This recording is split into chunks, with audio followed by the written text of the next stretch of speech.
Des millions de personnes se rendent dans le pays tout au long de l'année pour la Omra, avec une forte augmentation du nombre de visiteurs pendant le pèlerinage du Hadj.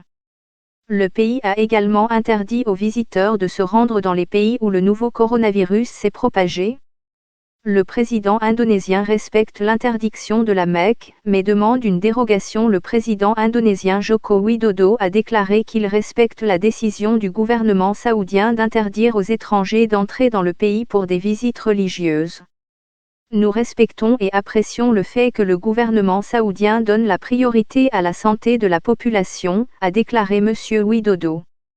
Mais le ministère indonésien des Affaires religieuses a demandé jeudi une dérogation pour les pèlerins indonésiens afin de leur permettre d'entrer en Arabie saoudite.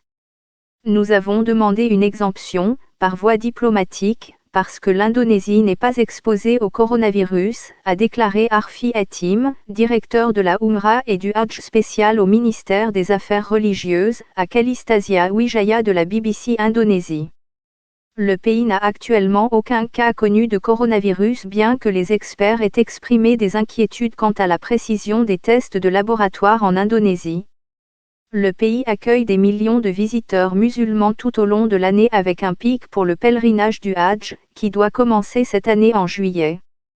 Contrairement au Hadj, la Umrah peut avoir lieu à n'importe quel moment de l'année, mais ces voyages ont été interrompus pour les étrangers. L'entrée est également suspendue pour les visites à Médine. La Mecque, lieu de naissance du prophète Muhammad, abrite le sanctuaire le plus sacré de l'islam.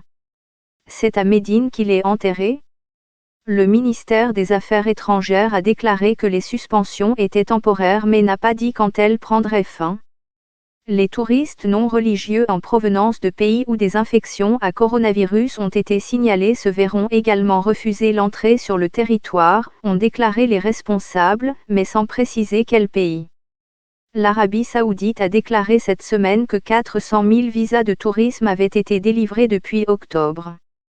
L'un des doutes concernant l'interdiction des pèlerinages en Arabie saoudite est de savoir si elle sera en vigueur jusqu'en juillet et août, date du Hadj. Mais les pèlerinages de la Umrah se poursuivent toute l'année et il est certain que des milliers de Pakistanais devront abandonner ou reporter leurs projets. Néanmoins, on peut se faire une idée de l'impact en consultant les statistiques du gouvernement saoudien récemment publiées dans ce rapport. Les Pakistanais ont été en tête en termes de nombre d'exécutions de la Umrah au cours des 2 dernières années, suivis par l'Indonésie et l'Inde. Pas moins de 2,1 millions de Pakistanais ont participé à la Umrah en 2019, alors que le nombre pour 2018 était de 1,7 million.